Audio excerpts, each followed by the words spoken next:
Pronto, vou terminar de abrir isso aqui, tá?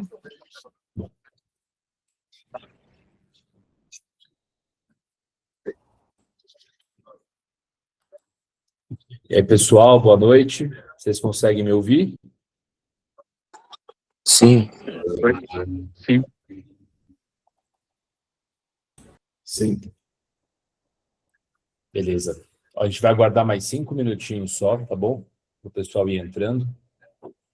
Aí eu dou alguns avisos rápidos para vocês e, em sequência, o Jonathan começa essa aula para a gente. Beleza? No chat, a Gil já deixou colocado, acho que é a lista de presença aqui, tá bom? Então, tá lá fixada,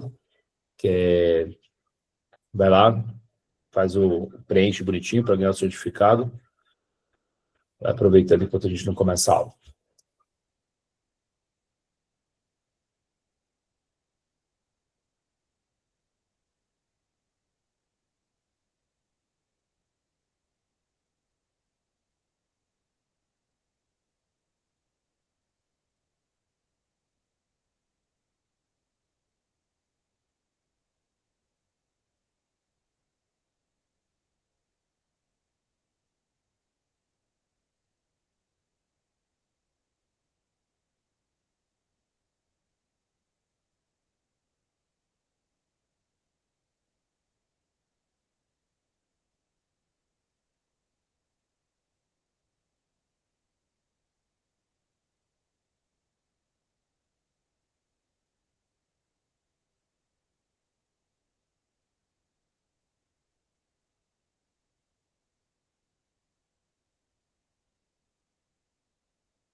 Ô, Maurício, estou pedindo a solicitação de acesso para preenchimento aí da lista do certificado. Espera aí que eu já vou conversar com a Juliana aqui para ver. Só um minutinho.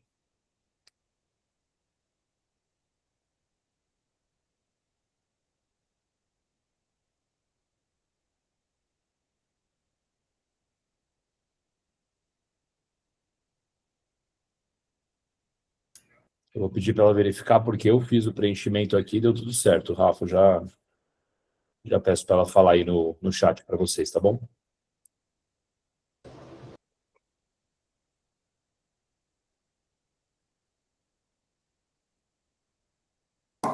Tenta atualizar a página para ver se vai.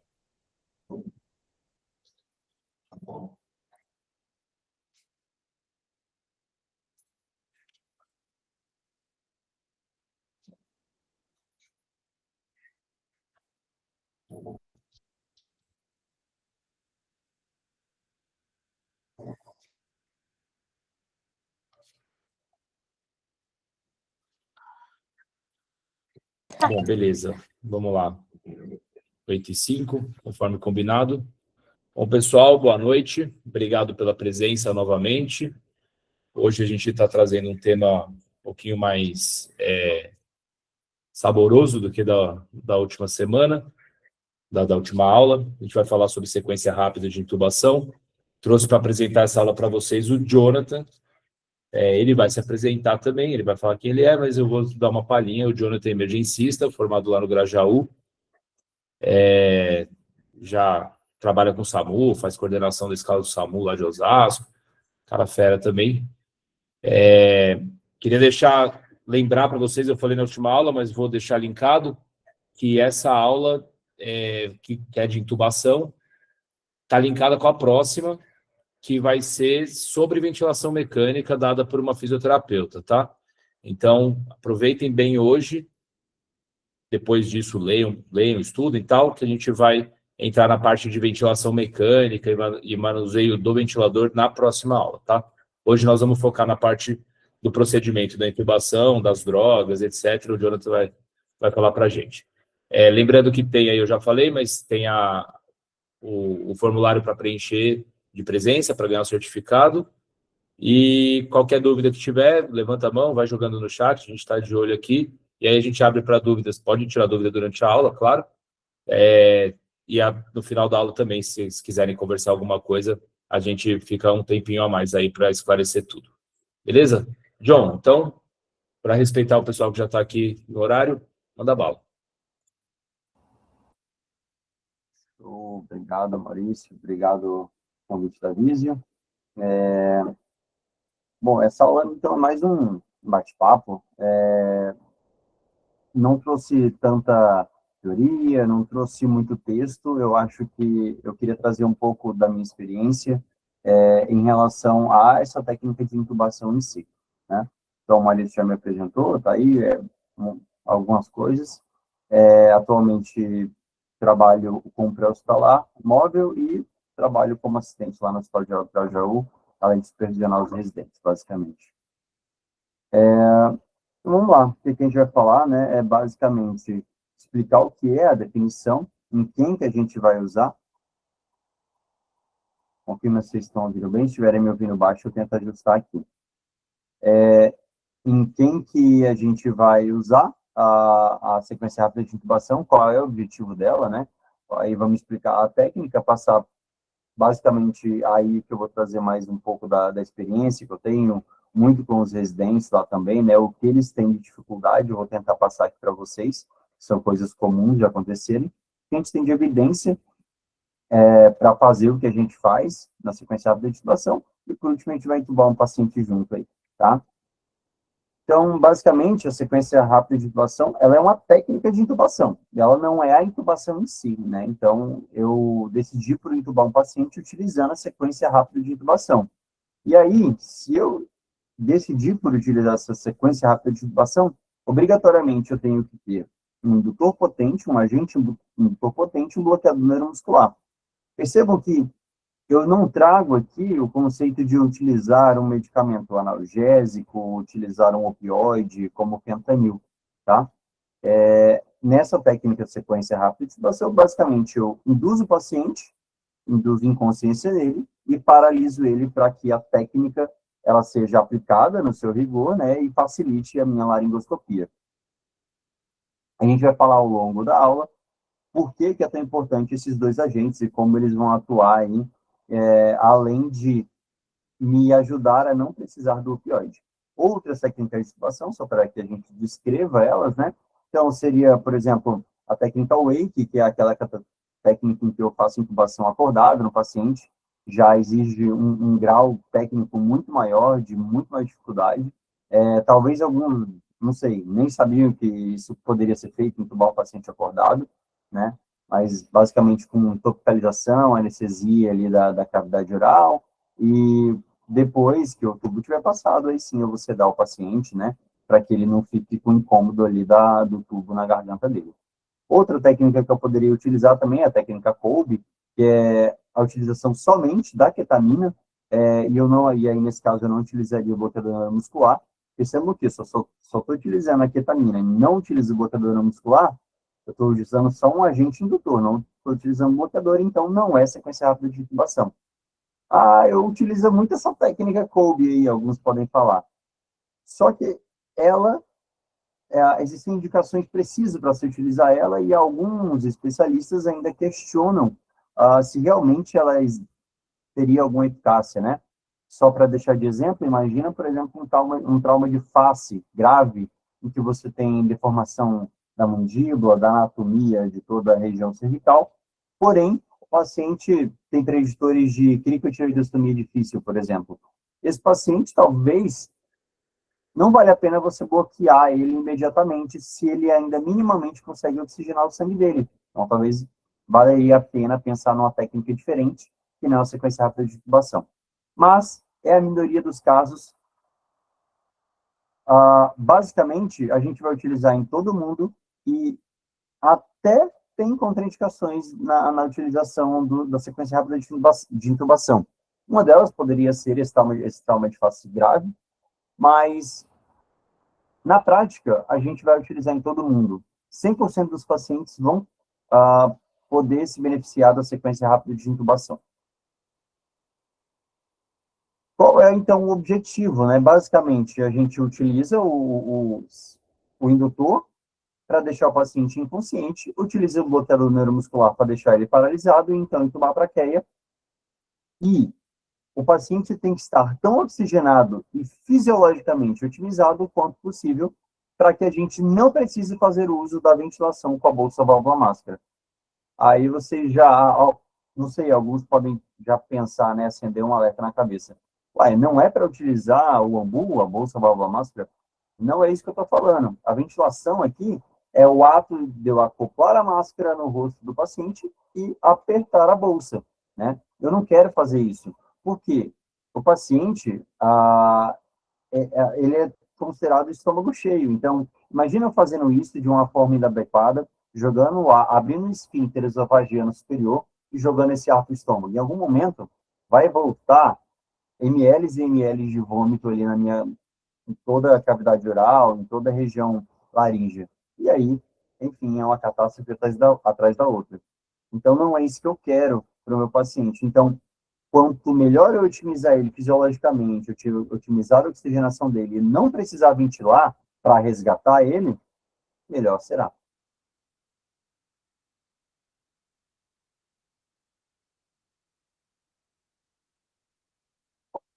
Esses, então, são 7 P's, e agora a gente vai entrar, de fato, na técnica da sequência rápida de intubação. Então, aqui a gente vai falar da técnica em si. Vamos começar desde a preparação dos materiais até o que eu faço depois de passar um tubo na traqueia. Percebam que a laringoscopia é apenas um dos passos de sequência rápida de intubação, e não a técnica toda. Então, na preparação, uma das coisas mais importantes é que a gente deixe o material organizado e disponível, mesmo que eu não vá utilizar. Eu quero que ele esteja disponível caso eu precise do que eu precisar e não ter ele disponível. Então, a gente está falando aqui, por exemplo, de um tubo, do tubo que eu vou usar, e de um tubo menor, por exemplo, o tubo 8 que eu selecionei para o meu paciente, ele não passou, eu tenho 7,5 disponível, eu tenho, já está aqui na mesa, me dá ele aí que eu vou utilizar. Deixa uma seringa separada para poder insuflar o cuff, isso é muito comum, né? A gente separa o laringoscópio, separa o tubo, o fio guia ou bugie, e aí quando passou a cânula na traqueia, cadê a seringa para insuflar o cuff? Ninguém tem que sair pegando nas pressas. Preparar as medicações, então, prescrever as medicações na dose correta, não só as medicações da indução e do bloqueio neuromuscular, mas sim as medicações também que você vai utilizar para manter o paciente intubado, né? Afinal, você vai querer manter ele minimamente sedado ou com analgesia de forma tão potente que ele não tenha um incômodo do tubo depois que ele estiver minimamente acordado. Uma cânula orofaríngea pode te ajudar bastante, a gente vai falar um pouquinho dela na hora da pré-oxigenação. Separar o seu bugie ou o seu fio guia, né? Eu dou sempre preferência para o bugie. Tem muita gente que reclama, eu não sei utilizar o bugie. Mas eu costumo falar que o bugie ele é igual ao fio guia, né? é apenas uma questão de costume. Se você utiliza o bugie somente quando você tem uma situação de via aérea difícil, você não vai saber utilizar o equipamento. É igual utilizar um fio guia. Você sabe utilizar ele porque você utiliza ele sempre. Que tal utilizar o bugie utilizando ele sempre? Mesmo naquelas via aéreas que você entende que não vai ter nenhum fator de via aérea difícil, seja anatomicamente, fisiologicamente, psicologicamente difícil. Comece a utilizar o bugie em todas as suas intubações. Quando você de fato tiver uma via aérea difícil, você já vai estar habituado com a utilização do material. Videolaringoscópio, se disponível, é a primeira opção, tá? Eu tenho o costume do laringoscópio direto. Entra aí no mesmo caso do bugie, do fio guia, né? Dê sempre preferência para o videolaringoscópio, a não ser utilizar. Você não sabe porque você não utiliza sempre. Se utilizar sempre, você vai também ter proficiência no uso daquele equipamento. Separe o material auxiliar, então, nesse caso aqui, a máscara laríngea. O paciente, eu não consegui entubar, estou com dificuldade, às vezes, em ventilar, você até consegue ventilar, mas no tubo não passa de jeito nenhum. Beleza, passa a máscara laríngea, pensa num próximo passo com calma, mas tenha o seu dispositivo de resgate sempre à mão. E, por último, né, o paciente não foi intubável, não conseguiu entubar de jeito nenhum, não consigo ventilar ele com um ambu, não consegui ventilar ele com a máscara laríngea, é um paciente que tem uma anatomia distorcida e eu não reconheci isso antes de intubar, tem o bisturi à mão, porque você vai precisar fazer uma cricotireoidostomia, tá? Beleza, e aí a gente entra de fato atuando em cima do paciente, né? Então tá aqui uma cena clássica, que essa aqui é a cena que o paciente vê a gente, de máscara, com ambu indo na cara dele, né? Aqueles que estão minimamente conscientes. E aí aqui eu coloquei um cateter nasal de propósito. O cateter nasal, ele é suficiente para pré-oxigenar um paciente em que eu vou entubar ele? A resposta é que não. Ele não é adequado para pré-oxigenar os pacientes em que eu vou fazer sequência rápida de intubação. Por quê? Porque ele não tem um fluxo adequado, uma concentração de oxigênio adequada para que eu consiga substituir adequadamente o nitrogênio que está contido no meu pulmão. O nosso ar ambiente, mais de 75% dele é nitrogênio. Então, o que eu quero fazer na pré-oxigenação é substituir o nitrogênio que está aqui dentro do pulmão por oxigênio, para quando ele entrar em apneia, ou seja, eu fazer o bloqueio neuromuscular e ele parar de respirar, aquele oxigênio que está ali no pulmão dele consiga ser consumido e me dê um tempo maior de saturação a 100% no monitor.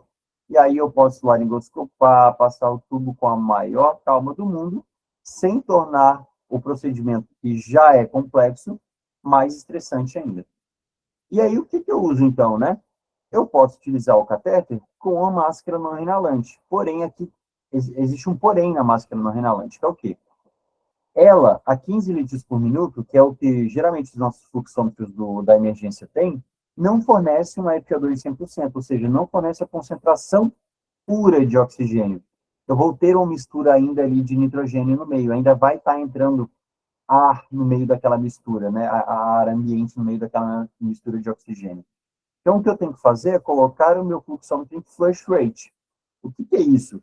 É aquele barulho infernal que você ouve quando o fluxômetro está no máximo dele. Então, você vai abrir, eu costumo falar até você não conseguir abrir mais, mas não necessariamente, né? Até você não conseguir abrir mais, mas é aquele em que o oxigênio, o barulho está tão ensurdecedor que ele não aumenta mais. Esse é o flush rate. A bolinha, ela vai passar aí dos 15 litros por minuto. Quanto de fluxo eu vou estar dando para o meu paciente? Será 20, 30 litros por minuto? Não sei exatamente, mas é o recomendado quando eu utilizo a máscara não inalante. Vai depender muito da rede de oxigênio do meu hospital.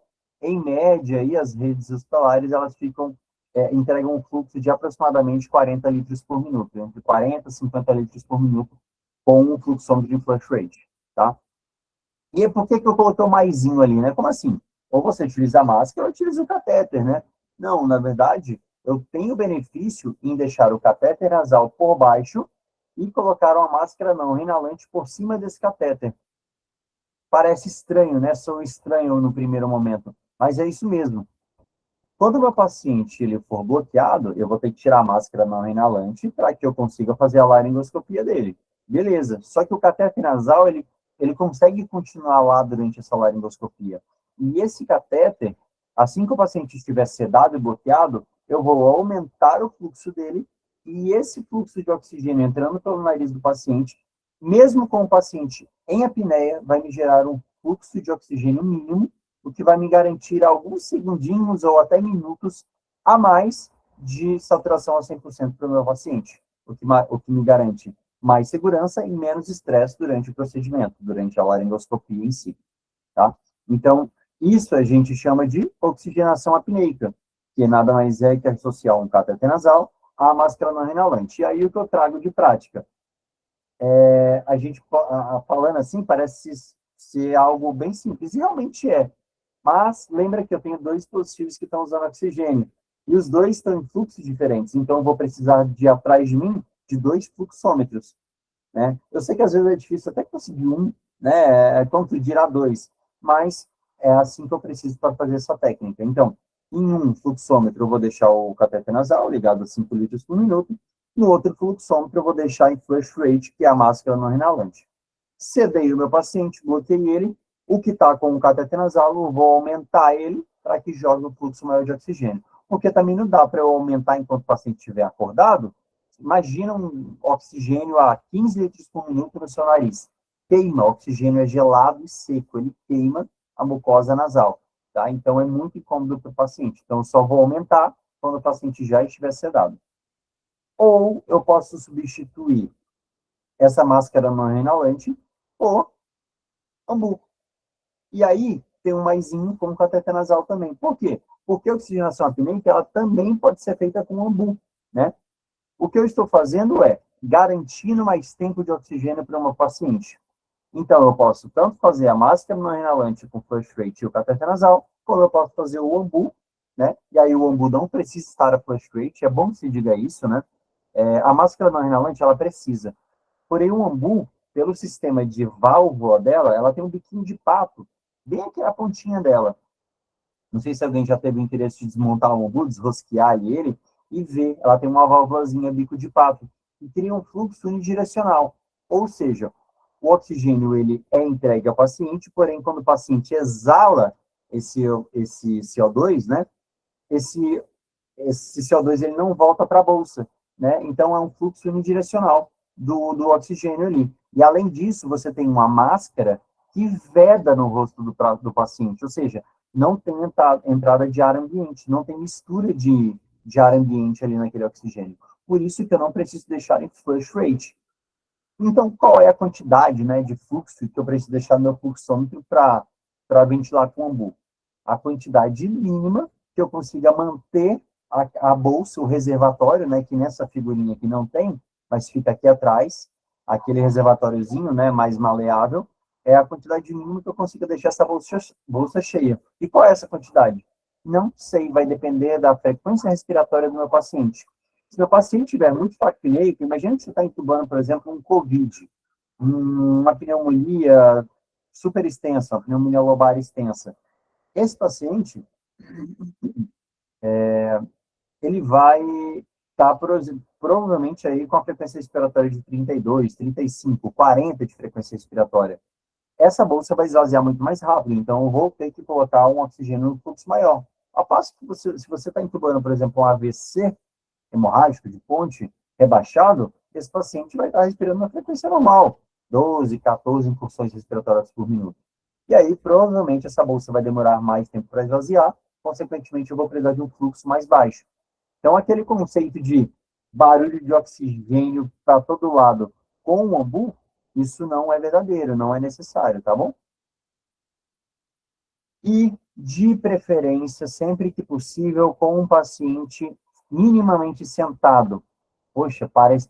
Cada coisa que você fala parece estranho, né? Vocês devem estar pensando, nunca fiz isso, e você está falando uns negócios estranhos aí, mas os estudos mostram para a gente que o paciente, quando ele está sentado numa posição da cabeceira mais elevada, esse paciente ele ventila melhor, muito provavelmente por conta da pressão abdominal exercida sobre a base pulmonar. Quando você senta ele, você diminui essa pressão, consequentemente, você aumenta a capacidade vital forçada e a capacidade residual funcional daquele pulmão.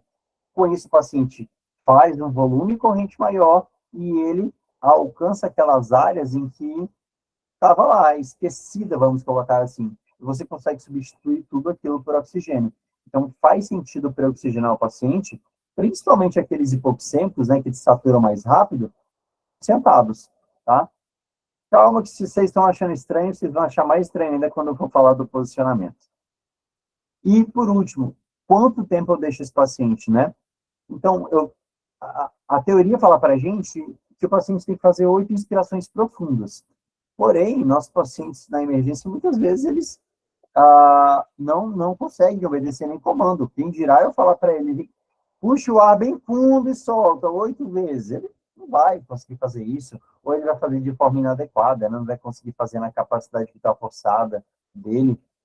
Então, o que eu posso fazer para substituir esse número 8 aí?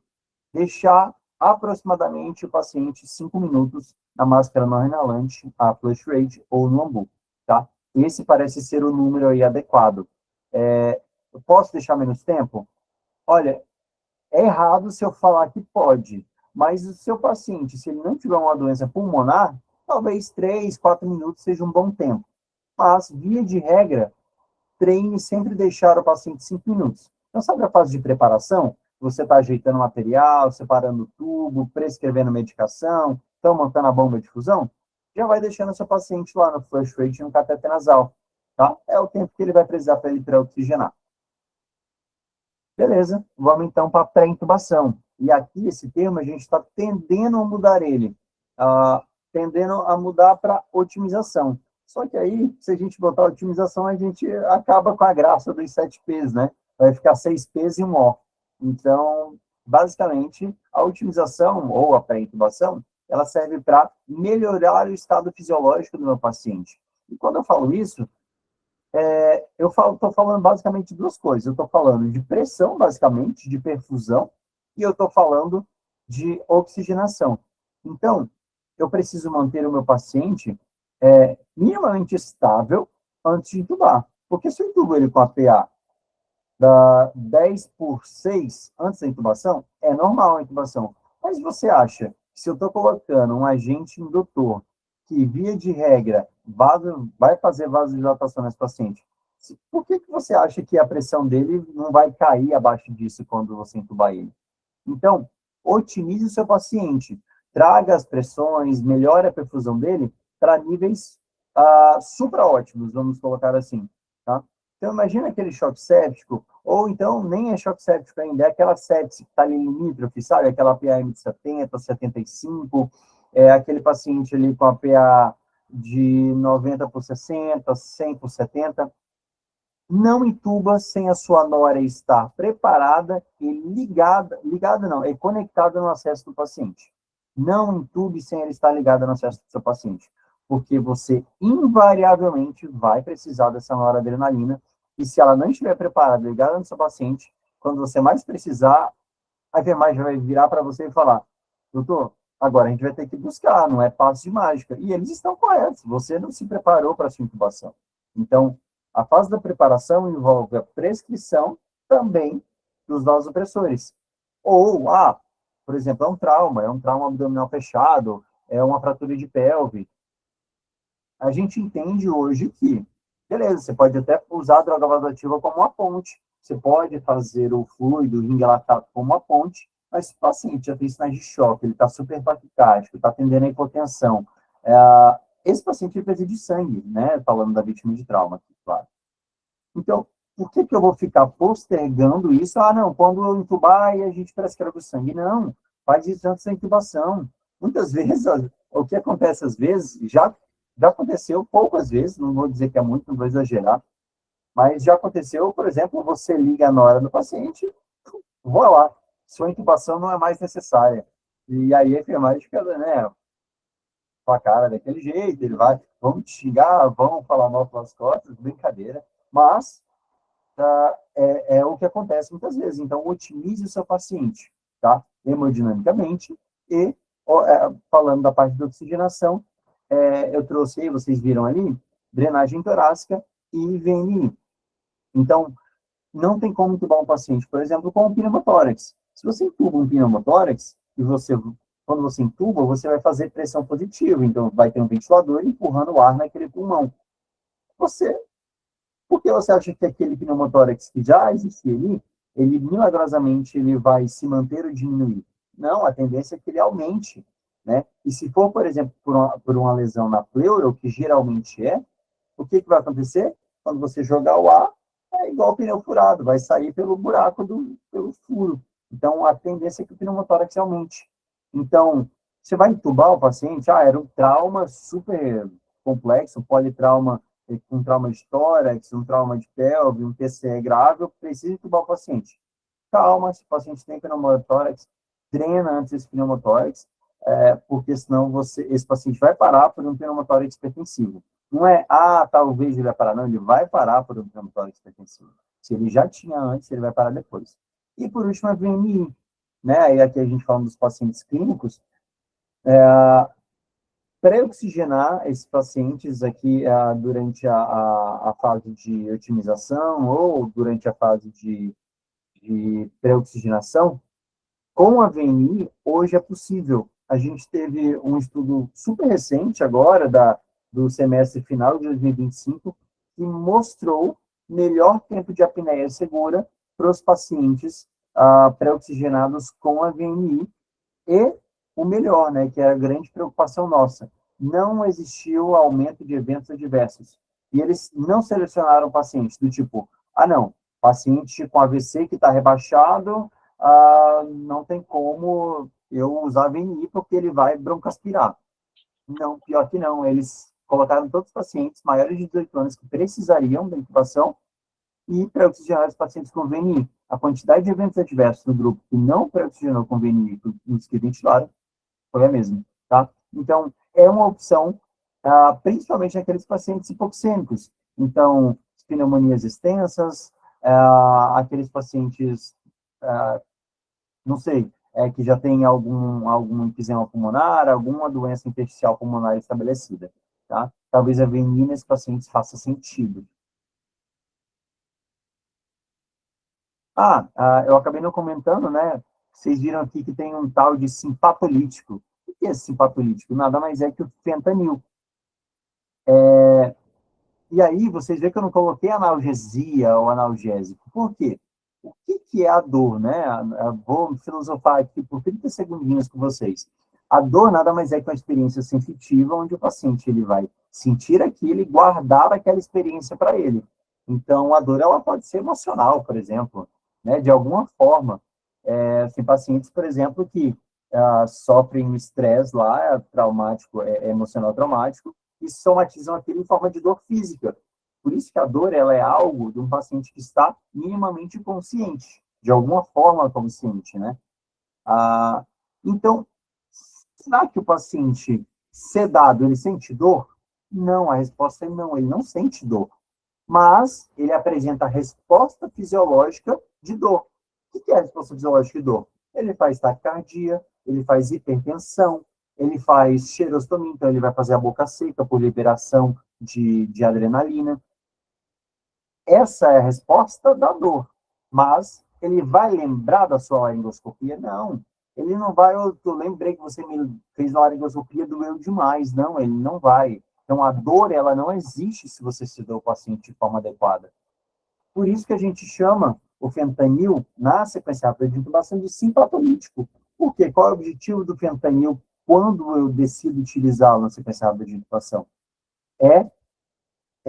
Inibir o efeito simpático da laringoscopia, que é o quê? Taquicardia e hipertensão, principalmente. E quem é que não pode ficar hipertenso taquicárdico? Será uma dissecção aguda de aorta, por exemplo. Um infarto agudo do miocárdio, que você precisou entubar porque fez um edema agudo pulmonar gigantesco, que o paciente entrou em insuficiência respiratória. Ou um AVC hemorrágico lá, gigantesco, que sangrou, fez hemoventrículo. Né? Eu quero causar hipertensão e taquicardia nesse paciente? Não. Né? Eu quero evitar. Porém, aí eu vou trazer um dado rápido, que a gente já passa. Alguns estudos comparando o fentanil com o placebo não mostraram diminuição de mortalidade nos pacientes que utilizaram fentanil. Realmente, você teve menos complicações, no fim das contas, dos pacientes que utilizaram fentanil. Porém, entretanto, todavia, você teve a mesma quantidade de mortalidade nos dois grupos. No final, eu vou comentar um pouquinho mais sobre o fentanil, né? O porquê. Eu vou convencer vocês até o final da aula de não utilizar o fentanil, pelo menos não de forma rotineira, tá? Beleza, e aí a gente vai para o posicionamento. Então, eu já prescrevi minha medicação, preparei meus materiais, oxigenei meu paciente, otimizei ele fisiologicamente. Nesse momento, eu estou preparando meu paciente para realmente laringoscopar e passar o tubo na traqueia. Olha quanta coisa envolve a sequência rápida de intubação. Não é só passar o tubo na traqueia, tá? E aí eu trago aqui duas opções para vocês. A que eu não gosto, não utilizo muito, que é a Sniffing Position. Essa daqui é a clássica, eu chuto aí que mais de 95% das pessoas devam utilizar ela, que é basicamente colocar coxins subescapulares, supraescapulares, região occipital, na intenção de posicionar a via aérea, tentando deixar aqui mais ou menos o ângulo da mandíbula, o meato acústico, alinhado com o manúbrio do externo. Então, aqui, ó, essas duas linhas elas têm que estar iguais, né? Na mesma altura. Porém, imagina que eu pego um paciente pesado, um paciente que eu preciso muitas vezes da equipe levantando ele, posicionando o lençol sai do lugar. Eu tenho que utilizar muitos lençóis, muitas vezes não tem disponível. Quem trabalha em UPA vai saber o que eu estou falando.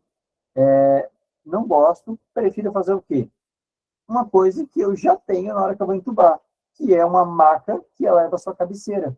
E aí eu posso fazer a posição semi-follower ou a posição em rampa, que basicamente eu vou adquirir a Sniffing Position, porém de uma forma mecânica, que é o quê? Eu vou trazer o meu paciente até a cabeceira da cama, naquelas macas, né, que eu tenho a cabeceira, o que é a minoria dos casos, me incluo também aqui, né, eu trabalho no SUS, eu não tenho uma maca que tenha a cabeça aqui para eu apoiar e deixar desse jeitinho. O que eu faço? Eu trago mais o paciente, mais ou menos, até a região occipital aqui para fora da maca, então, mais da metade da cabeça dele vai ficar fora da maca, e eu elevo a cabeceira da maca. Ali é um ângulo de 25 a 30 graus, né? Eu vou ajustando ali mais ou menos assim. E aí eu vou adquirir a Sniffing Position de forma manual. Dessa forma, eu não utilizei lençol nenhum, eu não precisei de muita equipe mobilizar, eu mesmo, dependendo do paciente, consigo pegar ele pelas axilas por trás aqui do paciente e puxar ele, né? Eu deito a primeira cabeceira, deixo em decúbito zero, puxo o paciente e depois eu elevo a cabeceira. Então, não preciso de muita gente. E, além disso, eu vou adquirir o mesmo posicionamento. Aí, algumas pessoas podem estar pensando, o paciente aqui vai ficar mais alto, eu não vou alcançar ele. De fato, pega uma escadinha da PCR, sabe? Que todo mundo tem ali do lado, pega ela, é um intubador mais baixinho, pega a escadinha, vai conseguir intubar igual, tá? Então, essas são as duas alternativas. Eu utilizo no Grajaú, pelo menos, com os residentes que eu estou ensinando, eu sempre prefiro utilizar a posição de rampa, tá? E aí, vamos lá, paralisia com indução. E aqui a gente tem nossos indutores, etomidate, ketamina e propofol, e temos os nossos bloqueadores neuromusculares, né, o ropurone e a succinilcolina. Já vou falar da dose, já vou deixar vocês tirarem uma foto, ou quiser tirar um print, vocês vão ficar à vontade, já vou falar de dose. Vamos falar de benefícios de cada um. Etomidate e ketamina. Estável hemodinamicamente, tende a fazer muito menos hipotensão do que qualquer outro agente indutor. A ketamina, você tem ainda o benefício dele liberar um pouco de catecolamina, fazer um pouco ali entre aspas, um efeito simpático, né? Então causar um pouco de taquicardia, hipertensão, o que pode, de fato, ser, pensando fisiologicamente, mecanisticamente ruim para alguns pacientes, Ou seja, se eu vou entubar, por exemplo, um paciente com um choque séptico bizarro, que já está com a frequência de 160 batimentos por minuto num paciente meio cardiopata. Olha, talvez eu prefira fazer o etomidato. Nossa, mas vai usar o etomidato numa sepse? Para induzir, você não tem problemas. O estudo que mostrou que o etomidato era ruim em pacientes com choque séptico foi o estudo que utilizou o etomidato em bomba de infusão contínua para manutenção de sedação dos pacientes. Aí a pergunta que fica para vocês é, vocês usam etomidato em bomba de difusão contínua para manutenção dos pacientes sedados? Não, vocês não utilizam. Né? Vocês só usam ele para indução. É por isso que utilizar o etomidato é seguro em absolutamente todos os pacientes. Né? Ao passo que utilizar a ketamina nesses pacientes muito taquicárdicos, e aí eu coloco por experiência própria, pode taquicardizar mais ainda o paciente e predispor a arritmias cardíacas. Pô, você já está entregando que você usa etomidato em todo mundo. Pior que não. Pior que eu faço justamente o contrário. Será mais de 90% dos meus pacientes, eu vou utilizar a ketamina, é minha droga de escolha para a maioria das minhas intubações, por conta do efeito hemodinamicamente estável dela e por manter o paciente sedado por muito mais tempo, ou seja, ter uma vida muito mais prolongada, além de que ela tem um efeito relativamente analgésico, né, porque ela dissocia o paciente ele diminui um pouco aquela descarga simpática que a gente teria com a laringoscopia, tá? E o Propofol é assim, você pode até utilizar, porque quando a gente fala de sequência rápida de intubação, a gente quer uma medicação que tem um tempo de início mais rápido, não é um tempo de início curto, ou seja, 30, 50 segundos no máximo, ela já esteja agindo, e tem uma meia-vida ali um pouquinho mais longa, né? Uma meia-vida de meio termo. É por isso, então, por exemplo, que eu não utilizo diazepam, porque tem uma meia-vida curta, curtíssima, e um início de ação relativamente rápido, mas é uma meia-vida mais curta. Por isso que eu não utilizo o midazolam, porque o início de ação, muitas vezes, pode demorar 1 minuto e 20, 1 minuto e 40, e além disso, não é cardioestável, ou seja, vai fazer muita hipotensão, pode fazer bradicardia, então não é nada cardioestável, assim como o diazepam. É por isso que eu não utilizo esses benzodiazepínicos para a indução do meu paciente. Mas posso utilizar o Propofol, porque tem uma meia-vida um pouco mais longa, apesar de ainda ser curtinho, um pouco mais longa, e o seu tempo de iniciação é rápido. A sequência rápida de intubação é sobre, não é fazer a técnica rápida na correria, mas é fazer de uma forma que eu consiga fazer ela de maneira adequada, sem correria, mas de forma num período curto, né? Eu consigo fazer todos os passos sem correria, mas num período curto. Então, os agentes indutores, eles têm que ter um tempo de início mais curtinho. E, como a gente falou, sequência rápida de intubação, por definição, tem que ter um bloqueador neuromuscular, no caso, o rocurônio, a succinilcolina. Diferença entre eles, rocurônio, ele precisa de um pouco de refrigeração, tá? Segundo o fabricante, ele pode ser mantido ali abaixo de 25 graus por até 3 semanas. Porém, não é uma prática comum a farmacêutica deixar ele fora da geladeira, tá? Então, você vai encontrar ele geralmente geladinho, e aí ele tem uma iniciação ali entre 30 e 50 segundos, porém, a meia-vida dele é muito maior, e é o meu bloqueador neuromuscular de escolha, eu já vou falar o porquê. A succinilcolina, ela tem um início de ação semelhante ali ao rocurônio, um pouquinho mais rápido até que ele, e a meia-vida da succinilcolina é mais curta, né? Por que eu prefiro o rocurônio? Aí algumas pessoas já vão aí pensar, porque tem reversor. Não, pior que nem é por isso. Porque na emergência eu nem estou pensando no reversor do bloqueador neuromuscular. Por quê? Porque se eu optei por intubar o paciente, se eu já indiquei intubação para aquele paciente, eu não vou reverter, eu vou intubar o paciente. Nossa, você é meio teimoso, né? Vai matar o paciente só para intubar ele? Não, É porque se a indicação ela foi feita de forma adequada, o paciente ele precisa daquela via aérea. E eu vou garantir ela de qualquer maneira. E eu vou me preparar para que ela dê certo, né? E é por isso que o rocurônio é minha opção, porque o paciente ele permanece bloqueado por um tempo um pouco maior. Isso relativamente facilita a minha, melhora a minha laringoscopia por um tempo maior, principalmente quando ali é um intubador menos experiente, por exemplo, o R1, né?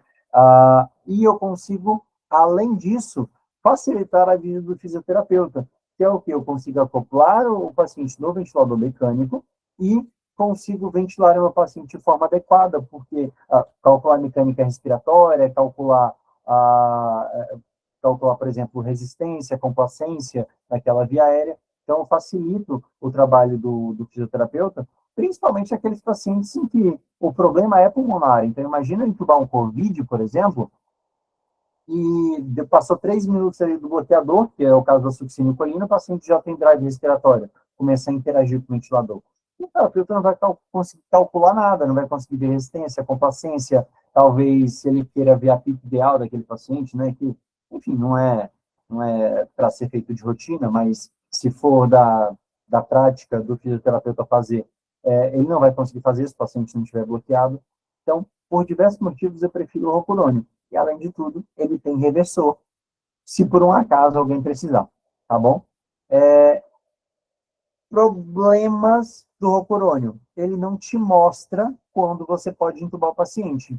Então, a succinilcolina, quando você faz ela, o paciente, ele fascicula todinho. Quem já utilizou succinilcolina já deve ter visto. O paciente, ele despolariza todas as placas motoras do corpo dele. Já o rocurônio, não. Ele é um bloqueador não despolarizante.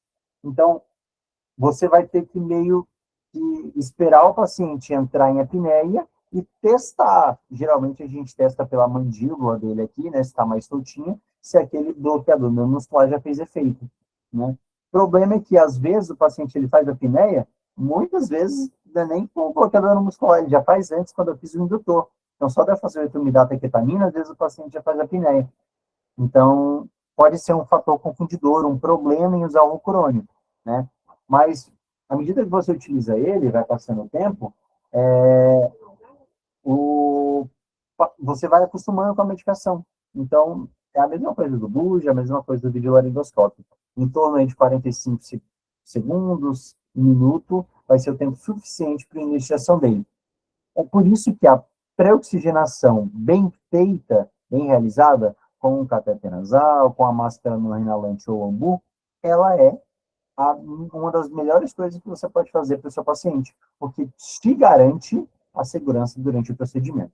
Prepara o print ou prepara a foto, né? Essa daí são as doses. Então, aqui a gente tem, Propofol na dose de 1,5 mg por quilo, a ketamina também na dose de 1,5 mg por quilo, e aí o etamidato na dose de 0,3 mg por quilo. O rocurônio, vocês veem aqui, de 1 a 1,2 mg por quilo. Vou fazer uma ressalva aqui, me escutem bem quem está aí tirando fotos, fazendo print. O rocurônio, ele pode ser feito até na dose de 0,6 mg por quilo.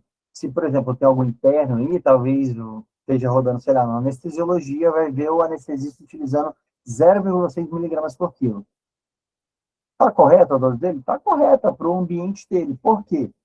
O rocurônio, o início de ação dele é dose dependente. Então, se eu faço uma dose menor, o início de ação do rocurônio vai demorar muito mais tempo para iniciar. Ao passo que, se eu faço uma dose maior, eu diminuo o início de ação. E lembra que a sequência rápida de intubação não é porque é na correria, mas ela tem que ser feita rápido, né, no menor período possível, mas sem ser na correria.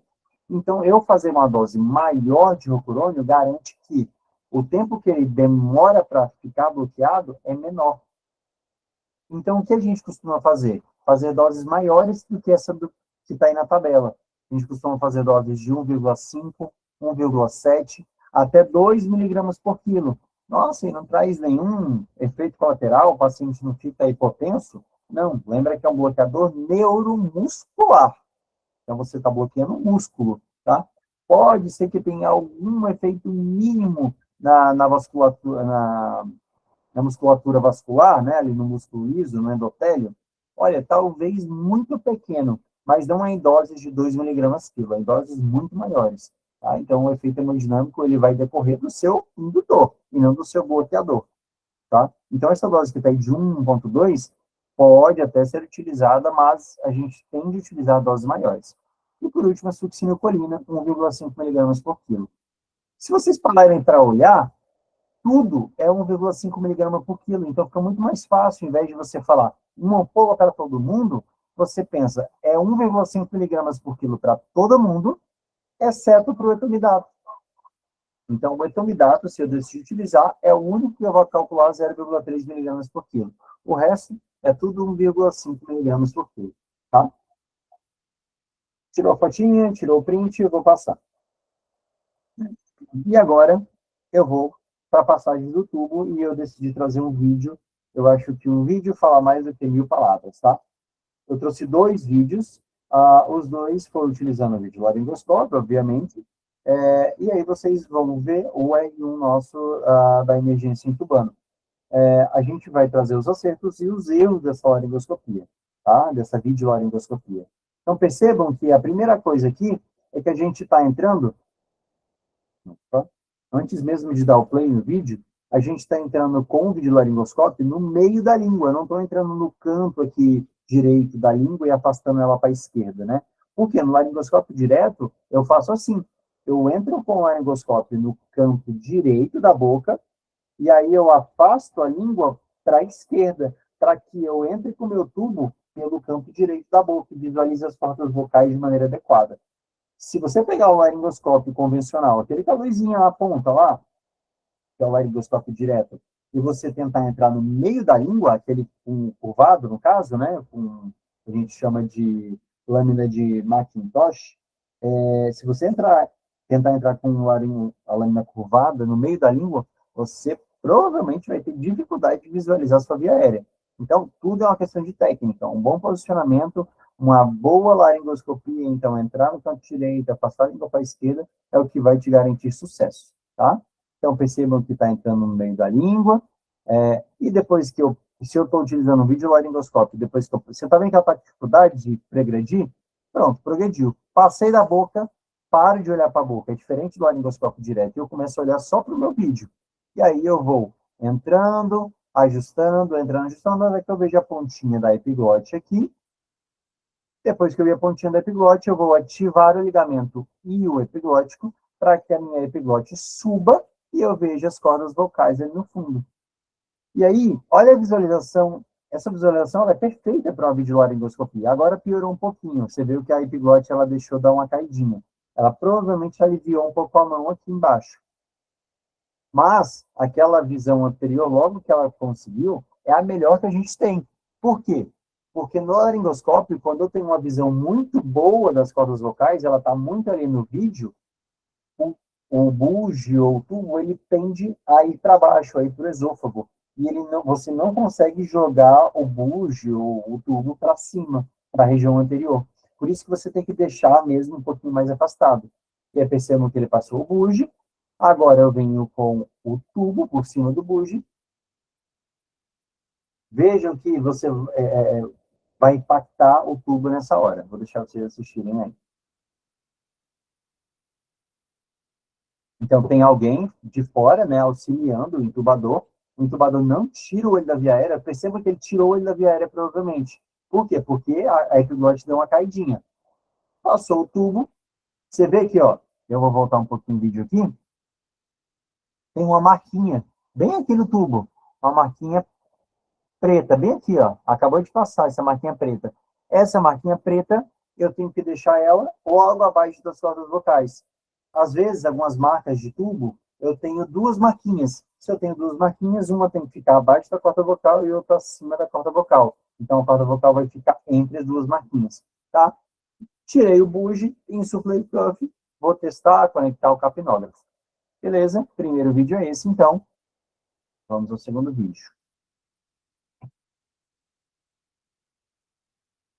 Segundo vídeo, passei já ali. De cara, eu já vi as cordas vocais, mas eu não estou vendo a epiglote, mas eu estou utilizando a lâmina curva. Eu tenho que deixar a epiglote visualizado. Pronto. Pincei o ligamento epiglótico. Vejam o ligamento epiglótico, ele está bem aqui, ó. Ai, não consigo pausar aqui, né? No Canva. Eu consigo. Não, não consigo. Tudo bem. Vou dar play e aí eu mostro para vocês. Olha só o ligamentozinho aqui, bem aqui. E aí, quando ele empurra a lâmina ali naquele ligamentozinho, ele sobe a epiglótide. E aí, aqui a gente está utilizando um tubo com o fio guia. E olha só, a marquinha aqui, olha o erro que ele está cometendo. Ele está querendo progredir o tubo sem puxar o fio guia antes. E aí, o que você faz nessa hora? Lesão de traqueia. Você faz uma fístula tráqueo-brônquica, tráqueo-esofágica. É a hora que o paciente começa a virar um balão. Então, olha só, ele não conseguiu progredir, ele, naquela primeira, tá repetindo, né? Ele não conseguiu progredir, aí alguém provavelmente falou para ele, olha, puxa o fio guia um pouco, e aí sim você vai continuar progredindo. Por quê? Porque o fio guia, ele está angulado para a região anterior. Quando eu puxar o fio guia um pouquinho, o tubo ele vai se moldar para baixo. É o momento que eu consigo progredir o tubo. Fechou? Deixei na marquinha preta um pouquinho abaixo dos campos locais, insuflei o cuff, conectei o ombu, auscultei, conectei o capnógrafo, vida que segue, tá? E aí vamos para o pós-intubação. Esse vídeo gerado por IA, então perdoem os erros da IA, tá? Licença poética para ela. Qual é o grande ponto desse vídeo aqui? Essa médica acabou de intubar, e o que ela vai fazer? Vai canetar o paciente, vai prescrever o paciente. Não sejam esse médico, aquele médico que intuba e já vai direto para o computador, tá? Sejam esse médico. Seja o médico que intuba, espera fixar, puxa uma nova pressão, deixa a pressão a cada 3, 5 minutos, olha a pressão depois da intubação. Você acabou de fazer um agente indutor que o paciente vai ficar super hipotenso muitas vezes, né? Você acabou de demorar um procedimento que às vezes dura 1 minuto e meio, 2 minutos, 2 minutos e meio, e aí você não vai olhar a saturação como que ficou, né? Você vai confiar mesmo que estava todo mundo olhando a saturação. Conecte o seu capnógrafo, se você tiver, e avalie as curvas ventilatórias. Por que é importante conectar o capnógrafo? Porque você vai avaliar se o seu paciente realmente está entubado, né? O capnógrafo, ele consegue dizer se o seu paciente está entubado. Eu já vou mostrar aqui as curvas. Eu trabalho no SUS, nunca vou encontrar um capnógrafo. Cuidado, porque cada vez mais você vê esse tipo de equipamento em todos os lugares. Inclusive, onde eu trabalho, a gente tem capnógrafo, não é um equipamento super caro. Até tem um custo, porém, ele é um equipamento que consegue ficar fixado ali beira-leito do paciente, né? Porque você só troca o bocalzinho, você não precisa trocar toda a peça. É como se fosse, por exemplo, um oxímetro. Você tira, higieniza ali, ou manda para o CME, dependendo do protocolo hospitalar, e coloca em outro paciente depois, tá? Como é que funciona o capnógrafo, né? Ele mostra o quanto de CO2 está sendo exalado ao final da expiração, no primeiro segundo da expiração, né? Então, o paciente, quando ele exala, ele solta o CO2 e o capnógrafo, ele detecta o quanto está passando ali. E ele gera essa curva aqui, essa curvinha em forma de cramelinho quadrado aqui, tá? Que é o quê? Aqui você tem a fase inspiratória, que é esse platô baixo, né? Esse vale aqui. Então, o paciente está inspirando aqui. Quando ele está inspirando, não tem nenhum CO2 sendo exalado. Quando ele expira, a curva sobe, faz um platô expiratório, com a curva até ascendente, né? E aí, quando ele começa a inspirar de novo, essa curva cai e vira um novo vale, né? Uma nova depressão ali embaixo. Essa é a curva normal, tá? Isso aqui é a curva do paciente entubado. Então, quer dizer que se eu entubar o estômago, o esôfago do paciente, essa curva não vai existir? Exatamente. Por quê? Porque o estômago ele não gera CO2, né? Você pode ter uma produção mínima aí por conta de conteúdo alimentar, porém, não a ponto de gerar uma curva de capnografia com CO2 nessa curva aqui, tá bom? Então, o que você vai ter? Geralmente uma curva zerada, uma curva baixa, uma curva no zero ali. Você não vai ter essa forma de onda quadrada, tá? Então, o capnógrafo ele é importante. Porém, ele não substitui a sua ausculta. Por quê? O capnógrafo diz que você entubou, mas o capnógrafo não diz se está seletivo ou não o seu tubo. Então, você continua tendo que auscultar. Vai ter que, por exemplo, pedir o raio-x ou avaliar esse paciente de forma seriada para avaliar o posicionamento do seu tubo, porque ele pode ter ido para o broncofonte direito, por exemplo, e aí só o pulmão direito está sendo ventilado. Então, além de conectar o capnógrafo, tem que auscultar o seu paciente. Tá? E aí vamos falar das evidências. Então, acabou, sequência rápida de intubação está feita, ela está estabelecida. Já a gente vai aplicar isso num paciente real ali, né? E a gente atendemos todos os dias. Mas o que temos de evidência que suportem o tanto que eu falei ali atrás, né? Então, começando pelo melhor agente indutor. O que é melhor? Utilizar o ketamina, o etamidato, o propofol? Lembra que o propofol ele pode até ser utilizado por conta do início de ação dele, mas a tendência é a gente não utilizá-lo por conta dos efeitos hemodinâmicos que ele traz, tá? Então, a gente, via de regra, vai utilizar ou a ketamina ou o etamidato, por serem muito mais cardioestáveis. E aí, esse estudo, ele resolveu comparar qual é o melhor agente indutor. É a ketamina ou o etamidato, né? Eles fizeram essa revisão sistemática e uma meta-análise de várias outras revisões sistemáticas, tentando pegar vários estudos que tentaram buscar exatamente isso. Olha, qual é melhor em relação a desfecho de mortalidade, em relação a desfecho de hipotensão, em relação a desfecho de aumento de droga vasoativa, aumento de tempo de internação, e eles viram que o desfecho principal, que é o desfecho, nesse caso aqui, de mortalidade, então vocês veem aqui, um forest plot, em que buscou ketamina e etamidato para desfecho de mortalidade, tá aqui na legendinha aqui embaixo. E aí, se vocês olharem, todas as curvas dos estudos, então essas linhazinhas em preto aqui, todas cruzam a linha central. E quando a gente tem um cruzamento da linha central, significa que, apesar de talvez algum estudo parecer que exista benefício, aquele benefício ele não é relevante de forma estatística. Ou seja, a estatística mostrou para a gente que, apesar de ter uma diferença ali, às vezes mínima, então, por exemplo, eu tive mais mortalidade no grupo etamidato do que no grupo ketamina. Porém, quando eu vou jogar lá nos modelos estatísticos, aquilo não se demonstrou ser verdadeiro, aquela diferença. E é isso exatamente que a gente teve nessa meta-análise. Então, vou falar para vocês, tanto faz a medicação que vocês estão utilizando de forma geral, né? Assim, na rotina, tanto faz. Eu gosto da ketamina, eu gosto do etamidato, tanto faz, tá? Mas a tendência é que a gente seja o especialista daquele ambiente, daquele paciente. Então, tendam a individualizar o seu tratamento. Olha, se o paciente, por exemplo, está num broncoespasmo e eu preciso entubar ele por broncoespasmo, tem de utilizar a ketamina, tem um efeito broncodilatador um pouquinho ali, mas tem.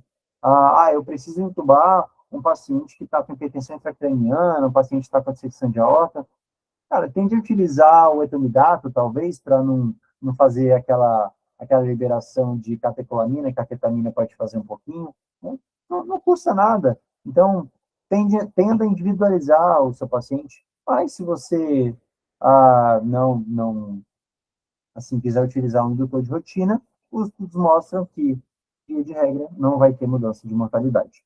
Tá? Fentanil na intubação. Então, vamos lá. A gente teve um estudo publicado recentemente, que foi, assim, um pouco de revolução na medicina de emergência, nas intubações do departamento de emergência no Brasil. Por quê? Tudo que a gente tinha de dados de intubação eram dos Estados Unidos, num registro chamado NEAR, N-E-A-R, né?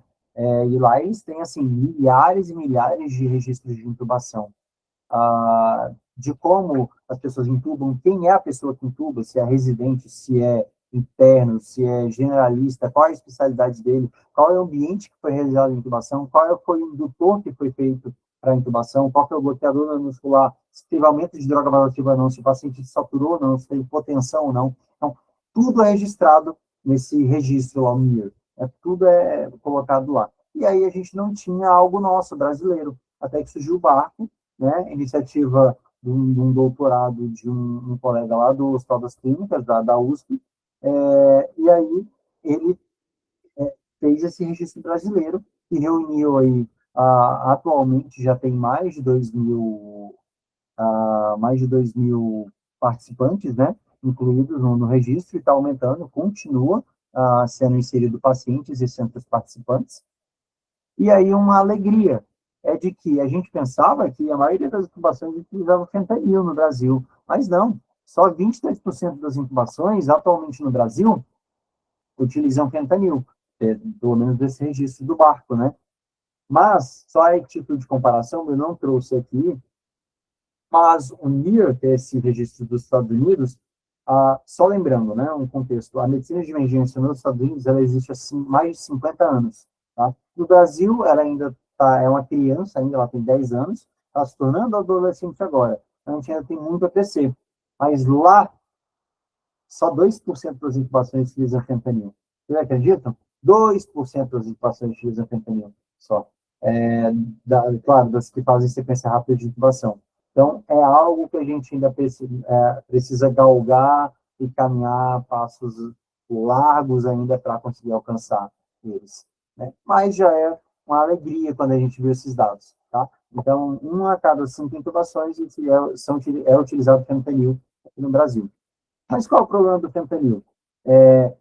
É que, por exemplo, quando a gente pegou intubações que foram feitos não só em departamentos de emergência, foram feitos, por exemplo, em centro cirúrgico também, incluíram esses pacientes seletivos, então, é um registro de 29 países, né? Então, um registro multicêntrico, em que foram utilizados o fentanil em mais de 90% dos pacientes. E olha que coisa, de todos os pacientes, 90% deles, 89,9%, tiveram a necessidade desculpa, 90% de todos os pacientes, não.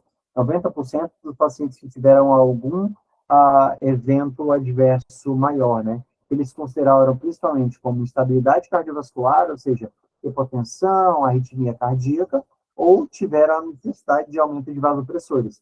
Ou seja, eram pacientes que já estavam utilizando noradrenalina, vasopressina, dobutamina, e tiveram que aumentar a sua taxa de infusão depois da infusão do fentanil, né? 90% dos pacientes precisaram aumentar a vazão ali da droga ablativa. E 42,6% dos pacientes tiveram estabilidade hemodinâmica cardiovascular. Ou seja, não é apenas um problema de eu estar gerando um passo a mais na minha intubação, porque, não sei se vocês lembram, o fentanil, para ele ser feito, ele tem que ser feito de forma lenta, tem que ser feito um pouquinho diluído ali na seringa, né? E vamos combinar que ninguém tem paciência de ficar fazendo medicação durante 2, 3 minutos. Vocês concordam, né? Todo mundo, não vou dizer todo mundo, mas eu acho que a maioria já deve ter passado pela experiência de você falar, olha, corre aí a medicação em 3, 4 minutinhos. Você acha que a pessoa vai ficar lá na seringuinha bem lentinho, apertando um êmbolo ali em 3, 4 minutos? Não. Quando você vê, em 15 segundos o fentanil entrou e você fala, puta merda, espero que não tenha complicação. Então, utilizar o fentanil exige uma maneira adequada de se fazer. Você está colocando uma medicação a mais para ser feita num procedimento que já é estressante, ou seja, você está aumentando a sua carga cognitiva, o seu estresse num procedimento que ele já é, por natureza, estressante. Para quê? Se não fez absolutamente nenhuma diferença utilizar o fentanil, inclusive naqueles pacientes que, teoricamente, pela doença deles precisariam, então, infarto, AVC, dissecção aguda de aorta, por que utilizar o fentanil? Sendo que, quando eu utilizo, eu ainda aumento a chance desses pacientes terem eventos adversos. Entendeu? Então, por isso, talvez não faça sentido, de maneira rotineira, fazer o fentanil, tá? E aí, eu trouxe aqui a evidência, eu não vou traduzir isso aqui é mais para poder provar o que eu estava falando, para vocês me chamarem de doido, né? A evidência de que utilizar o paciente, oxigenar o paciente na posição sentado ou semi-sentado, e intubar o paciente nessa mesma posição, talvez não, faz sentido e tem a mesma eficácia em tempo de apneia segura do que o paciente que é intubado com posicionamento do coxinha aqui na região posterior, tá? Então, é a mesma coisa. Você puxar, deixar o paciente com a cabeça meio pendurada, né? E aí alinhar aqui o tragus com o manubrio do externo. aí, vamos lá atender. 2 últimos slides, estamos acabando. Fizemos 1 hora de apresentação agora. Vou passar um pouquinho do tempo, mas vamos cumprir. Então, vamos atender o seu Armando Luiz Teotônio, 61 anos. Eu procurei no IBGE, não tem ninguém com esse nome, tá? Então, tá safe.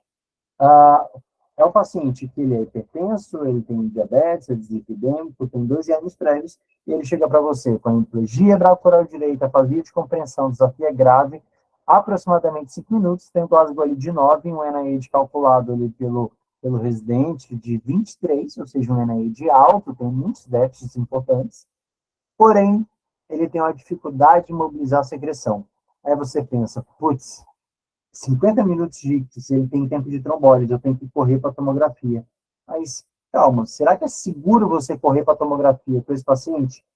Lembra, você não vai ficar com ele lá dentro do tomógrafo. Esse paciente ele não vai conseguir ficar com a cabeceira elevada. Você vai ter que deixar ele em decúbito zero para você fazer a tomografia. E aí, você tem coragem de levar ele para a tomografia desse jeito, não conseguindo deglutir a própria secreção? Ah, doutor, mas o Glasgow é 9. Pessoal, lembrem que a escala de Glasgow ela foi feita para pacientes vítimas de trauma, foi feita para TCE, tá? A gente extrapolou a evidência do Glasgow para pacientes clínicos, mas foi feito para vítimas de TCE. Então, é a mesma coisa lá do Glasgow 6, porém é um paciente utilizado. Se alguém já pegou um paciente aí que utilizou muita cachaça no fim de semana, e ele estava Glasgow 6, eu espero que você não tenha entubado ele. Assim, beleza, se de fato o paciente minimamente não conseguia manter uma saturação adequada com catéter nasal, tá bom, ok, mas via de regra, o paciente é uma intoxicação alcoólica que vai se reverter, ele vai eliminar aquele álcool ali em algum momento, hidrata ele vai reverter, então não é por isso que você vai entubar um Glasgow 6, a mesma coisa, o contrário é válido, então o Glasgow 9, não é porque ele está com Glasgow acima de 8 que você não vai entubar. Tá? Então, ele tem que ser entubado, esse paciente. E aí você pega uma PA de 19,10, ele satura 87 em ar ambiente, e essa frequência aí limítrofe da taquipeia, né? Já com a frequência cardíaca de 61, você já pensa, acho que não sei não, acho que vai ser, tem uma carinha de hipertensão intracraniana, né? O paciente abaixado, tendendo a bradicardia, apesar de ainda não estar bradicárdico, com hipertensão, acho que vou ter que proteger o via aérea desse paciente. E aí a gente decide intubar. Então, pronto, indicamos a intubação. Beleza. E aí, como que a gente vai fazer? Primeira coisa, pessoal, todo mundo está a par do seu plano terapêutico. Não existe aquilo de você chegar na beira da cabeceira do paciente e a enfermeira virar para você e falar, a gente vai fazer que medicação? Ou o fisioterapeuta perguntar, você vai intubar com o quê? Não. Tudo isso tem que estar discutido já antes, na preparação que você discutir isso. Porque quando você for para a cabeceira do paciente, tem que já estar tudo ali, do seu lado, tá? Então, comunique com a equipe sobre a intubação, a decisão de intubação. Vou lá no meu monitor e programa a PA de 3 minutos. Por quê? Não esquecer que a PA, se eu não programar, ela não vai ser puxada sozinha. Não tem uma pressão arterial invasiva ou um monitor que adivinha que eu quero a PA dele a cada 3 minutos. Não, tem que ir lá e configurar o monitor, tá? Cada monitor configura de um jeito. Você tem que saber isso. Chegou no plantão, vai lá no monitor e aprende como é que você configura a PA automática. Tá? Isso é muito comum. Paciente com droga vasoativa com a PA periódica desligada. Aí você vai ver a PA dele que está lá no monitor era de 1 hora atrás, e a noradrenalina 20 ml hora, por exemplo. É muito importante configurar a PA periódica. Conecto, então, os eletrodos e deixo o capnógrafo ali, né, setado no monitor. Aqui está, instala o capnógrafo, que é o quê? O capnógrafo ele tem um tempo para ele aquecer. Então, eu coloco ele no monitor, ativo ele vai aparecer assim, realizando o aquecimento do capnógrafo. E aí, é por isso que eu conecto ele ainda na preparação. Separo meus tubos, um tubo que eu escolhi para o paciente, então um tubo 8 e um tubo 7,5. Separo meu laringoscópio, separo meu buge, deixo meu vídeo laringoscópio e uma máscara laríngea número 4 com a seringa número 10, tá? Meu paciente, ele tem 75 quilos e tem 1,72 m. 75 quilos, lembra lá? 1,5 miligramas por quilo, vezes 75 quilos, eu vou ter 22 ponto alguma coisa miligramas, arredondando para 23 miligramas. Ah, doutor, não posso arredondar para 20 miligramas, já que a ampola tem 20 miligramas? É uma ampola, fica mais fácil. Esse aí não era 0,3, não? Oh, desculpa, perdão, obrigado. Eu pensei na ketamina, mirei no etomidato e pensei na ketamina. Perdão, obrigado. Isso, o etomidato 0,3 miligramas por quilo. Então, 0,3 vezes 75 vai dar 22 ponto alguma coisa miligramas. Arredondando para 23 miligramas. E aí você pode perguntar, por que não é mais fácil arredondar para 20 miligramas? Vai abrir outra ampola só para poder entubar o paciente? Sim, pessoal, é importante tentar jogar a dose um pouco para cima do que fazer uma subdose. Lembra, você vai entubar um paciente e eu não quero utilizar fentanil. Então, esse paciente, eu não quero que eu faça uma endoscopia e ele esteja acordado, apesar de estar bloqueado, não abrir o olho e ele acorde com a laringoscopia e lembre daquele momento. Aí sim ele vai ter dor. Ele vai ter a experiência traumática de uma laringoscopia acordado. Então, não façam subdose, tá? Se é 22 miligramas, façam 22 miligramas. Mesma coisa pro bloqueador neuromuscular. Calculei lá, utilizei o rocurônio, calculei lá 1,5 miligramas por quilo, então 1,5 vezes 75 dá 120 vai dar 118, mais ou menos. Calculei 120 miligramas, mais que adequado. Tá?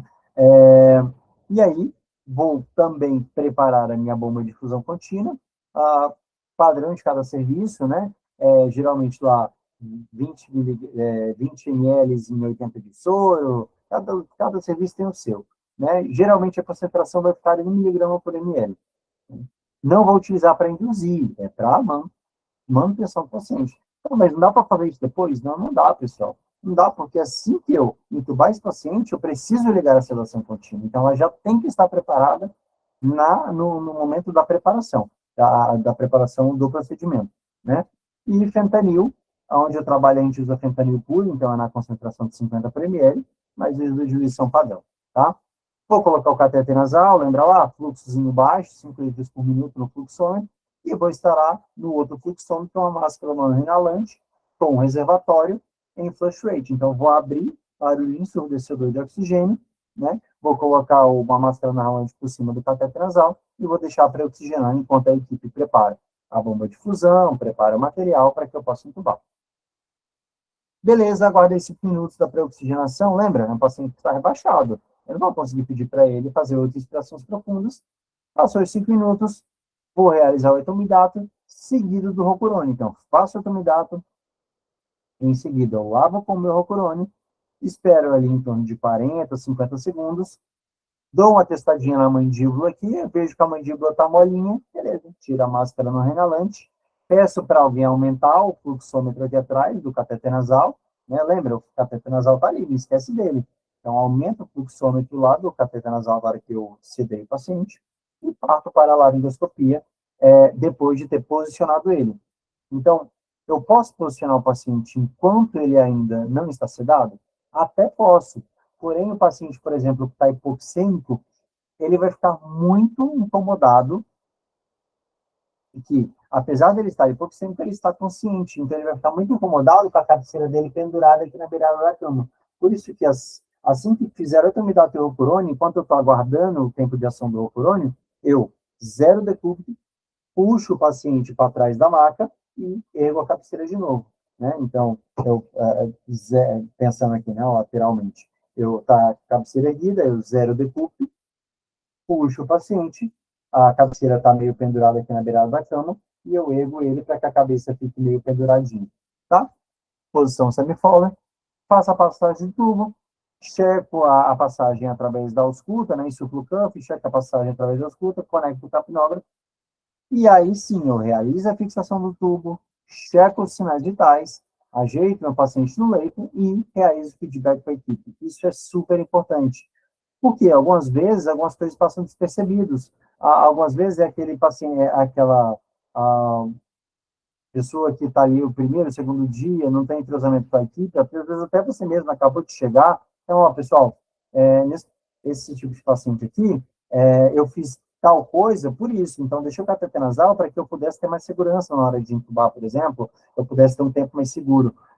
Não é incomum isso ser feito, é normal fazer, né? E perceberam que o paciente não saturou em nenhum momento, dar esse feedback para a equipe, né? Então, olha, a gente lavou o etomidato com o rocurônio porque o etomidato tem início de ação mais rápido. Então, não preciso fazer o etomidato, fazer um flush fisiológico e depois fazer o rocurônio e fazer outro flush. Não, eu posso fazer o etomidato, lavar o etomidato com o rocurônio e só depois fazer o flush fisiológico. Então, dar esse feedback para a equipe é importante, porque você cresce junto com eles, tá? E agora sim, depois de ter entubado o paciente, ter reavaliado ele, ter visto a PA, visto a oximetria, olha a perfusão, o tubo está bem locado, a ausculta tem murmúrio vesicular bilateralmente. Depois disso tudo, agora sim eu posso levar para a tomografia. Perfeito? Era isso, pessoal. Muito obrigado. Dúvidas, fica aí. Eu acho que já teve um aqui nos comentários. Daniel, eu vi que você levantou a mão, vou responder uma. Posso responder, Maurício? Posso tocar aqui as perguntas? Manda bala, John. Manda bala. Fechou. Eu vi aqui que tem uma perguntando, você não usa fentanil. Perfeito. Eu não uso fentanil, de via de regra, não vou usar para nenhum paciente. Inclusive, para esse com PA de 19,10. Não teve mudança de desfecho de mortalidade para os pacientes que utilizaram ou não, independente da patologia deles, tá? Eu acho que está muito hipertenso, esse paciente está com cara de hipertensão intracraniana, eu decidi utilizar o fentanil. Tudo bem, você selecionou a droga para aquele paciente específico. Está tudo certo, você não está errado, você está individualizando o seu tratamento. Mas utilizar via de regra para todo paciente não é adequado. Tá? Daniel, levantou a mão, pode falar. Boa noite. Minha dúvida era referente mesmo a quanto às drogas pós-intubação, para sedação, como manter. O colega acabou mandando aí também. Tem alguma sugestão? Sobre dose para manutenção da intubação? A pergunta do pessoal, John, é assim, depois, você falou bastante da dose do indutor, do bloqueador, mas o que você costuma usar para sedar o paciente no pós, entendeu? Por exemplo, o Fenta você não usa na indução, mas você vai usar o Fenta para sedar o paciente no pós? Perfeito. Eu não trouxe essa tabela, mas basicamente eu utilizo o midazolam porque ele tem esse efeito neuroprotetor, então, via de regra, se eu estou protegendo o paciente por um rebaixamento do nível de consciência, o benzodiazepínico ele tem um efeito sedativo e neuroprotetor melhor, né? E ele, em infusão contínua, ele tem ele não causa instabilidade hemodinâmica. Ele vai causar em doses muito altas, em doses, digamos, cavalares, né? Então, eu não uso na indução, mas eu uso ele para manutenção. Mesma coisa do Propofol. Eu uso o Propofol, se eu utilizar o Propofol também, como manutenção. Você não usa para indução, mas usa para manutenção? Exatamente, porque em dose contínua, é uma dose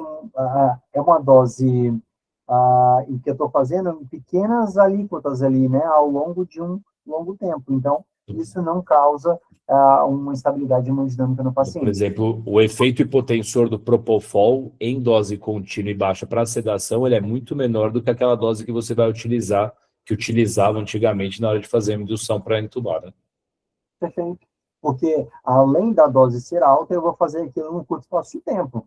Eu não vou fazer, porque eu fazer 20 ml em 2 horas é diferente de eu fazer os mesmos 20 ml naquele paciente ali em 15 segundos, né? Uhum. E aí, desculpa não ter trazido, né, a tabela com a sedação contínua, mas basicamente o midazolam é calculado por miligrama quilo-hora, assim como o Propofol e o fentanil. Vai ficar ali para um paciente de 70 quilos em torno de 10 a 15 ml hora o midazolam, e o fentanil vai depender muito da diluição, mas a diluição pura vai ficar ali entre 0,5 a 1,5 miligrama ml hora, tá? Na concentração pura. Aí depende muito da sua diluição. Então, por isso que até não é legal trazer tabelas, porque se você for trabalhar num lugar, a diluição vai ser de um jeito, se você for trabalhar no outro, a diluição é de outro jeito. E aí, às vezes, você está pegando uma concentração de 2 miligramas por ml num lugar e 1 miligrama por ml em outro lugar. E se você utilizar, por exemplo, sempre 10 ml hora para todos os pacientes, em um lugar você vai estar fazendo uma dose, no outro lugar você vai estar fazendo o dobro da dose. É muita diferença. Então, depende muito da concentração. Infelizmente, você vai ter que quebrar um pouquinho de cabeça. Mas, quer uma dica? O Gemini ajuda super. Se você jogar lá, olha, a concentração da medicação é tal, o peso do paciente é tal, e eu quero correr a tantos miligramas quilo hora, que é de 0,1 a 0,4 miligramas quilo hora do midazolam. Você consegue encontrar fácil no vídeo.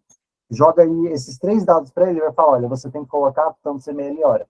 Bom, Mas lembra de falar pro Gemini que você é médico, porque senão primeiro ele manda você procurar um profissional da saúde.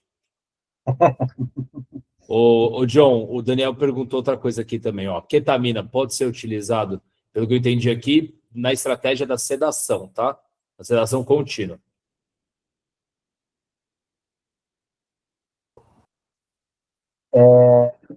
A ketamina pode ser utilizada na estratégia de sedação contínua? Pode. Pode sim, só que ela não é a primeira opção, porque ela sim traz um pouco de efeito hemodinâmico, e o principal é a liberação de catecolamina. Você pode pensar que talvez faça sentido em alguns pacientes, principalmente em 2, né? Aqueles pacientes que têm dificuldade em sedação, então, geralmente, são pacientes usuários crônicos de opioides, de benzodiazepínicos, por algum motivo que seja. Então, talvez a ketamina entre como uma associação de medicações sedativas, então, entra em associação com o midazolam, com o propofol, e você pode utilizar a ketamina associada, ou naqueles pacientes, por exemplo, em que você está com doses muito altas de midazolam ou propofol, o que não deveria estar, mas por algum motivo está, e você quer o efeito vasopressor, que é o efeito catecolaminérgico da ketamina, você também pode utilizar.